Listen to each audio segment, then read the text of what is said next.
Hi, I'm Joanne from the Full Spectrum Centre Limited, an award-winning wellness and vocational training centre, and you're listening to the Full Spectrum Wellness Podcast. This show is all about physical, mental, emotional and spiritual wellness, and it's for people who are looking to improve their overall health and well-being. Each week, I'll share with you all the positive takeaways, tools, techniques and tips that I've gathered in both my personal and professional wellness journey that will help you to look, feel and be well. With a dose of motivation and meditation to keep you going, I'll be joined by a few friends who will be sharing their insights along the way too.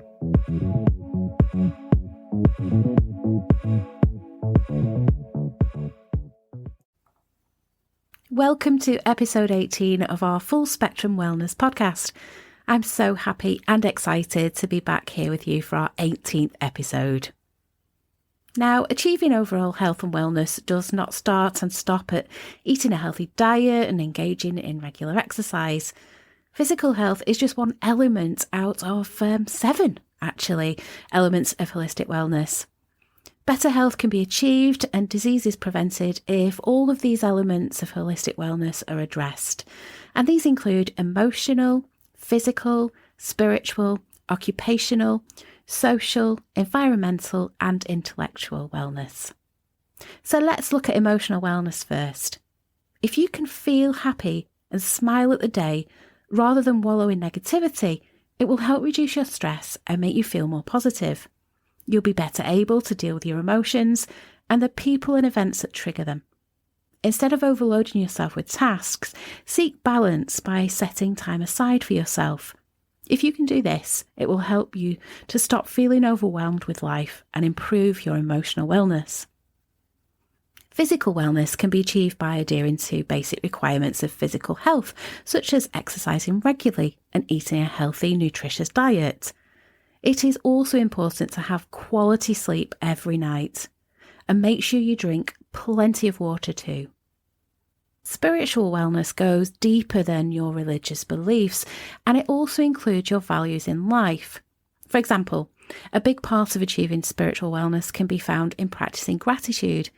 Being grateful allows you to become more positive in life and makes you look at life differently. There's a wise old saying, I complained because I had no shoes until I met a man who had no feet. Start learning to be grateful for what you do have in life. This can greatly reduce your risk of developing depression and feelings of worthlessness. Now, the majority of population worldwide are workers. That doesn't only mean employees or those that engage in physical labour. Business owners, entrepreneurs, or anyone in the managerial chain is still a worker. And most of us will have to work in our lifetime. That's just a fact of life. What's important for our occupational wellness is that we evaluate whether the work we do makes us miserable or happy. So don't waste too much time in a career that can cause your health to suffer. Yes, this can be difficult if you think you don't have a choice. However, you need to make changes if you want to change. If your job causes you stress and anxiety, then only you can do something about it. Waiting for someone else to make changes is disempowering and usually really, really slow. To better understand yourself and your social needs, first identify your own needs and values. Knowing yourself is paramount in your ability to set your own boundaries. This will help you to establish positive relationships with only the people you want in your life. It will help you connect with like-minded individuals, which are also the people who share the same values as you. And this is social wellness. So surround yourself with positive people and keep in contact with family and friends. However, try to let go of toxic people that make your life miserable. Negative or vindictive people can easily drain your energy and your emotional wellness too, while contributing to anxiety and stress. You could get involved in the community where you live. That's another way that you can boost your social wellness. You may not be a people person, so this may not be something you want to do. However, if it is, it will help develop your sense of social consciousness as you become more in touch with the needs of your society and the people that live around you. And our environment has a huge impact on our overall health. We can't be healthy if we live in an unhealthy environment. Just look at fish in a dirty pond. Our fate is the same. Therefore, live in a place that not only promotes your own health, but makes sure your own personal environment is healthy too.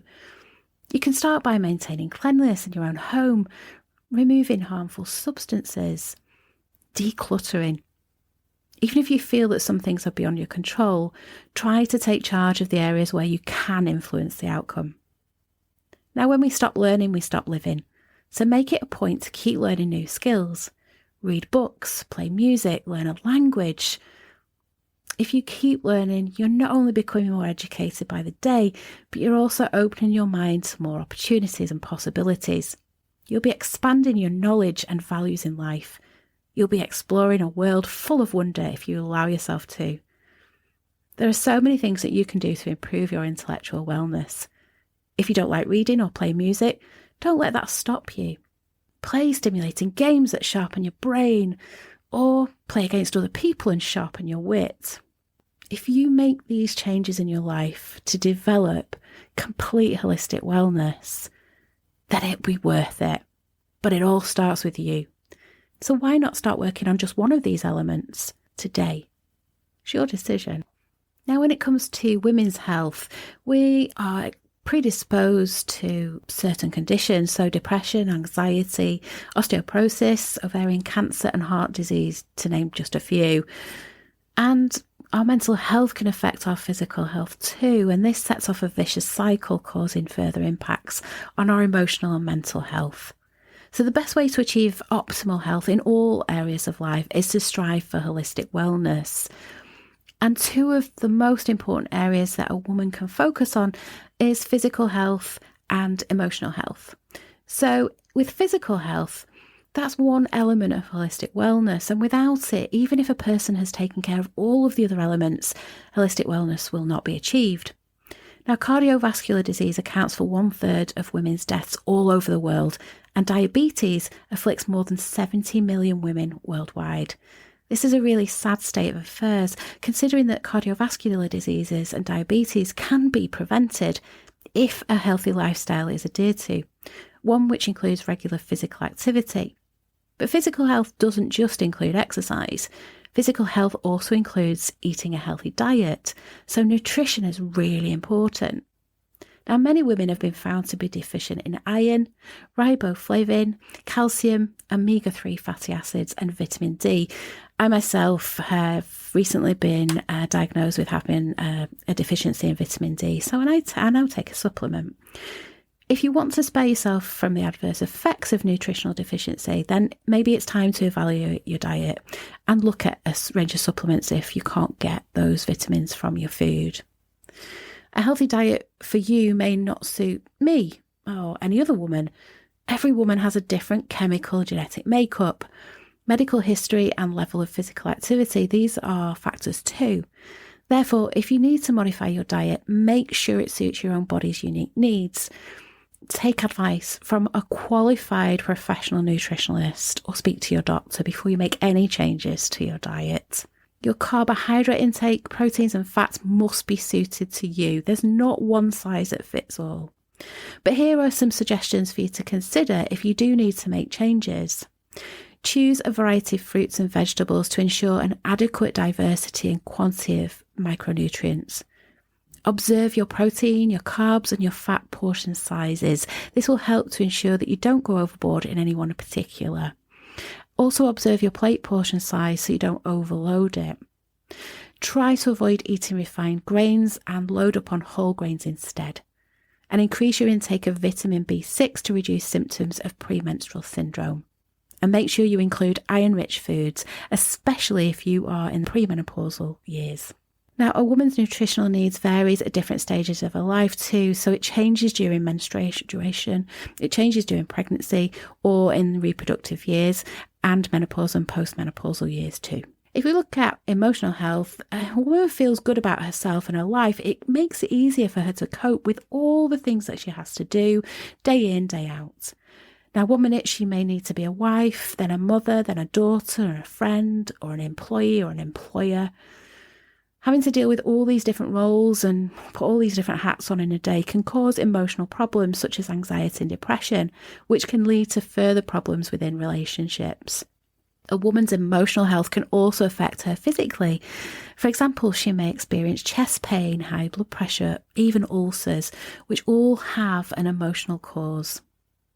Therefore, it's important that she's able to express, cope, and appropriately deal with these emotions for the sake of her own emotional wellness. She has to critically evaluate what makes her sad, angry, or frustrated, and then find a way to address these emotions. She just can't continue to bottle everything up, as this is really damaging to overall health.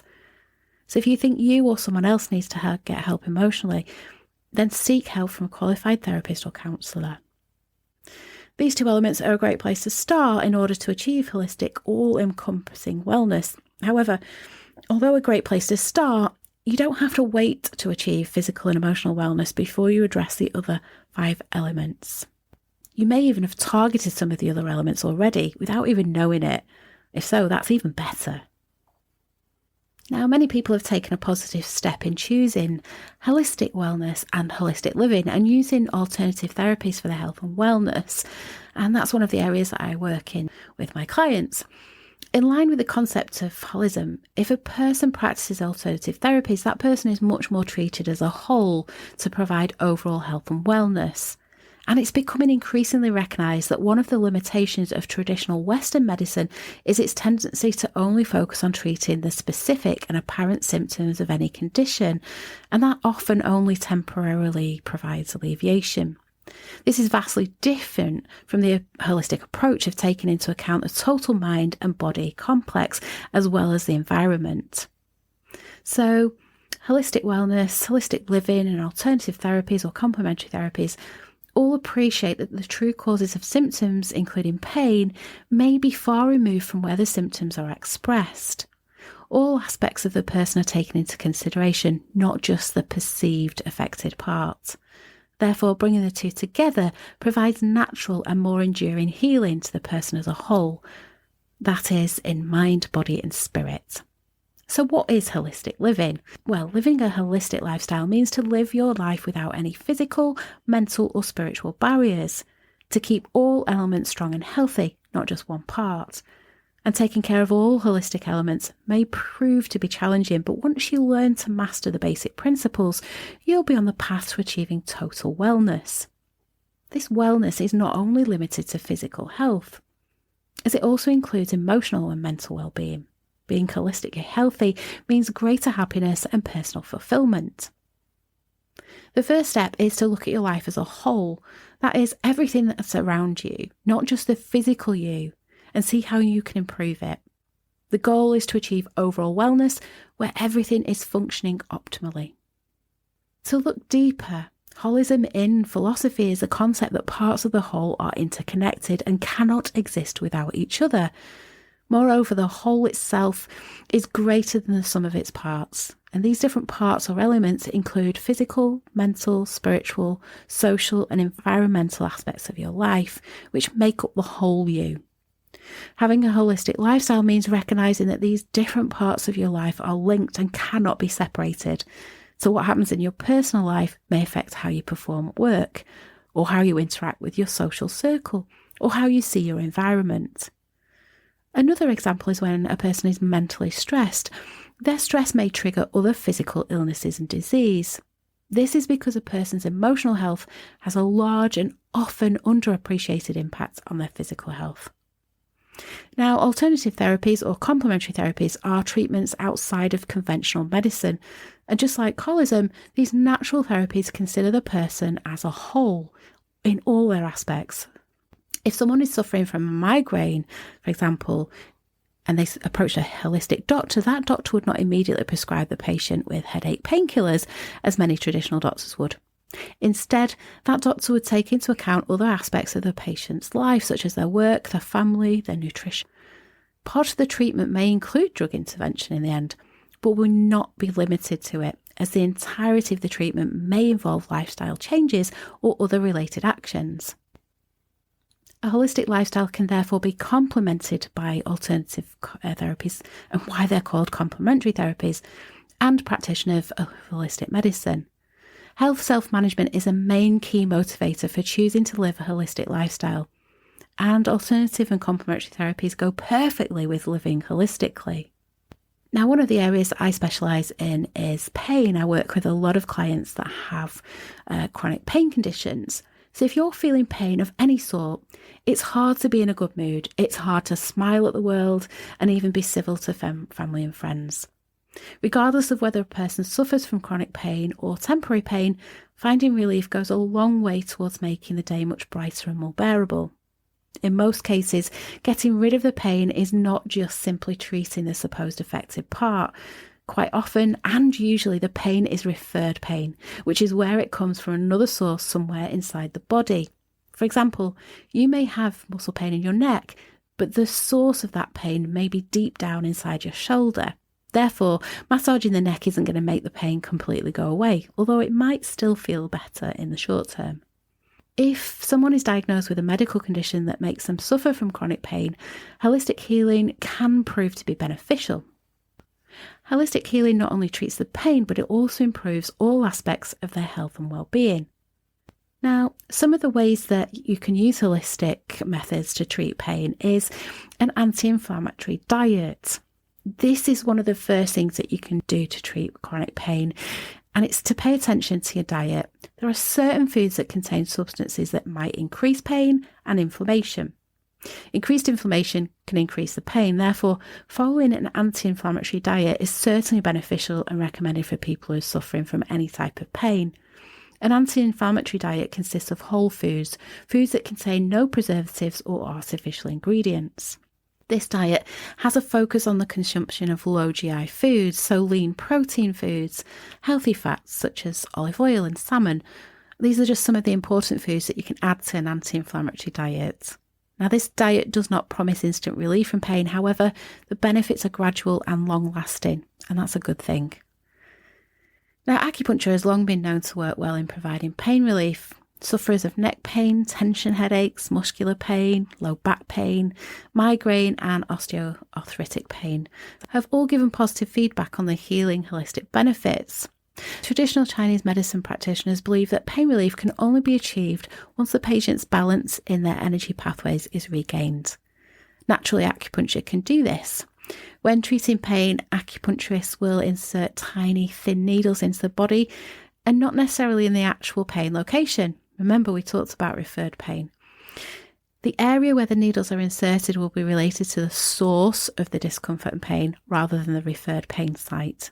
Now, reflexology does a similar thing because it's based on traditional Chinese medicine principles. Exercise is another thing that you can do. Experts counsel that people suffering from chronic pain should include regular exercise into their healing program. And this is because exercise has the power to boost the body's production of endorphins and hormones that function as natural painkillers. As a result, the increase in endorphin production gives an improvement in the patient's pain threshold.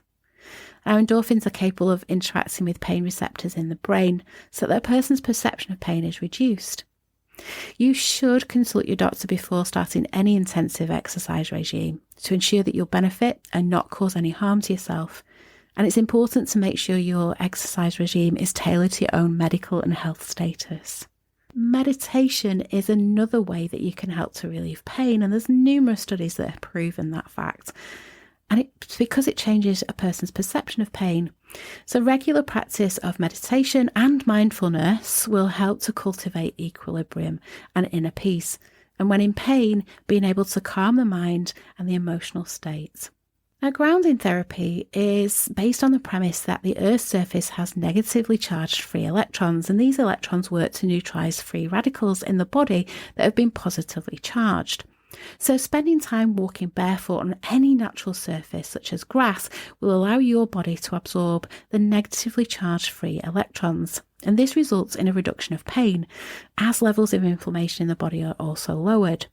So walk on any natural surface for at least 20 minutes a day so that your body will have the chance to connect to the Earth's healing energy. If you do so, you're helping your body heal holistically. Now, I mentioned nutrition. So holistic nutrition is one of the fundamentals of living a holistic lifestyle, and it's a natural way to approach your diet and nutrition. Evidence-based studies are used to improve health with proper nutrition. And a holistic nutritionalist will take a look at your medical history, your lifestyle habits, and emotional health, and factor these aspects into your specific diet plan. Holistic nutrition helps the body to function as a result by feeding it with soul foods. So the acronym SOUL stands for seasonal, organic, unprocessed, and local. Therefore, if you want to adhere to holistic nutrition and reap its many benefits, you can expect to be eating more whole, unprocessed, organic, and locally sourced foods. Now, the reason that they're so important is because they're heftier in terms of nutritional content, and they're less likely to, or ideally shouldn't, contain any chemicals or preservatives. This is one of the reasons why sourcing local is really important as part of holistic nutrition. You can personally ask the growers or the sellers if the purchased goods, such as fruits and vegetables, have come fresh from the farm and if they've been grown organically. If they have been grown organically, it means that they haven't been subjected to any health-inhibiting chemicals. The nutrients obtained from eating whole and unprocessed foods helps to ensure the optimal processing of vital bodily functions. Holistic nutrition puts greater emphasis on the consumption of foods that are excellent sources of macronutrients, which include fats, proteins, and carbohydrates. Foods rich in micronutrients are also an important part of holistic nutrition, and these micronutrients play a crucial role in your body's ability to produce and synthesize proteins, enzymes, and hormones. By understanding the role of a holistic nutritionalist, people can understand what to expect if they follow holistic nutritional principles. It's not about engaging in treating a disease or an illness. It's not where holistic nutritionists make unproven health claims or use techniques that are unproven. The focus is on utilising nutrition to make the mind and body stronger, more vital and more resistant to illness and disease. And this helps the person to overcome any existing conditions and their symptoms, and it buffers them against future health problems. So a holistic nutritionalist is a professional who advises and teaches their patient to consume fresh, natural foods for optimal health through nutrition.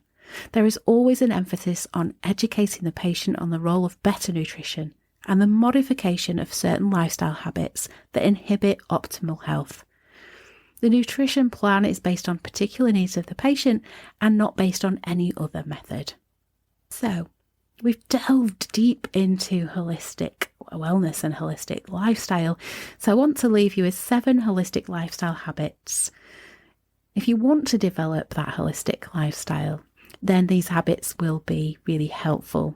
And you'll need to consider all parts of your physical, mental and emotional being, whilst also taking into consideration your spiritual wellness and your environment. Remember, a person living holistically makes sure that all their actions contribute towards making their lifestyle healthy and productive. So, number 1 is to start clean eating or eating clean. So preparing your own meals at home, this will help ensure that your food is devoid of unwanted chemicals and preservatives. Your meals should consist of fresh produce, so lean meats and other whole foods. To eat clean, simply start by reading all of your labels. You probably are already aware of how many foods are not clean. However, being label conscious is a great start. If you walk around the real food shopping aisles, you're doing yourself a huge favour. Skipping the fast food and pre-packed processed foods is a wise step. You won't find too many clean foods in those aisles.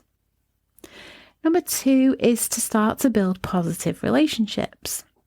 So negative relationships can be and are toxic. These types of relationships have the potential to ruin your emotional and psychological health, which can in turn affect your physical well-being. It is completely normal to experience a quarrel or a difference of opinion with someone. If things are happily resolved, that's what is considered normal. However, if their negativity towards you is always there and it's emotionally upsetting, then these types of relationships are considered toxic. So stay clear from people who do nothing but bring you down for your own health. If you don't, your health will suffer and you will basically be subjected to that negativity and they'll suck your happiness and energy away from you. Instead, focus on building positive relationships with positive people and just watch your happiness and success in life grow. Habit number 3 is to protect your environment, to reduce, reuse and recycle. So reducing waste and recycling has been a lifestyle principle of environmentally conscious individuals for years. They take care of their environment. They're not wasteful.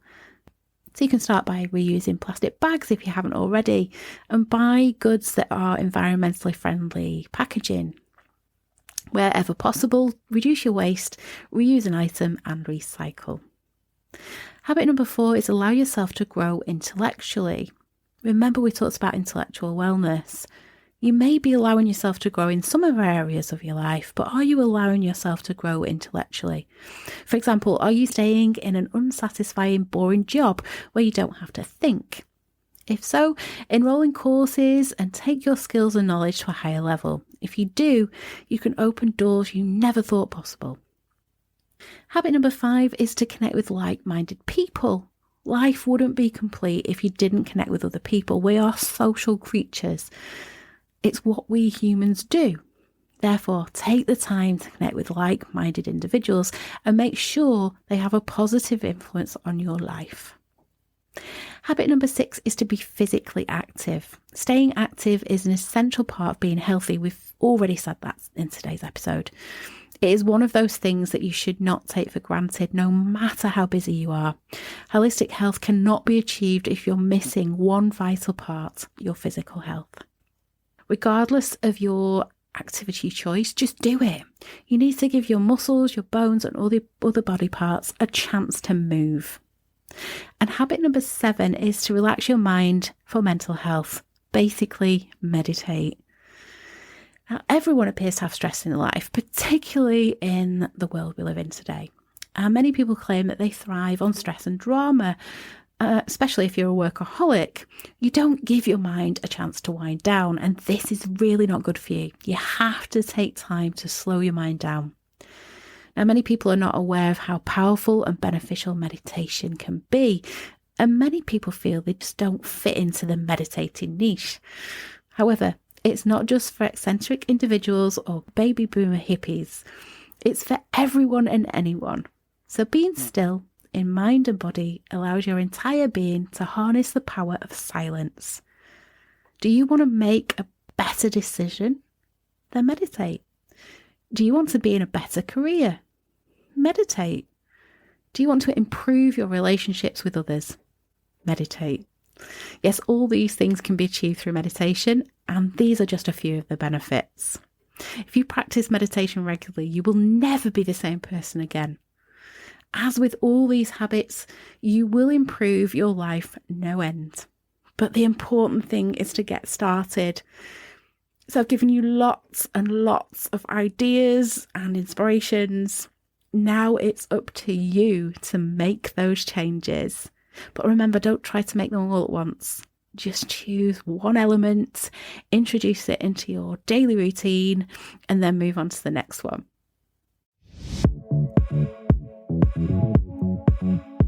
Thanks for listening to this week's episode. I hope you found the discussion and the tips covered really helpful. Don't forget to subscribe, and if you enjoyed this episode, please do leave a rating and a review and share it with your friends and family. Pop along to our website at thefullspectrumcentrelimited.com and join our self-care and wellness newsletter club. You'll receive our free 55-page printable self-care guide and workbook. Well, that's all for this episode, but I really look forward to seeing you next week. Take care and bye for now.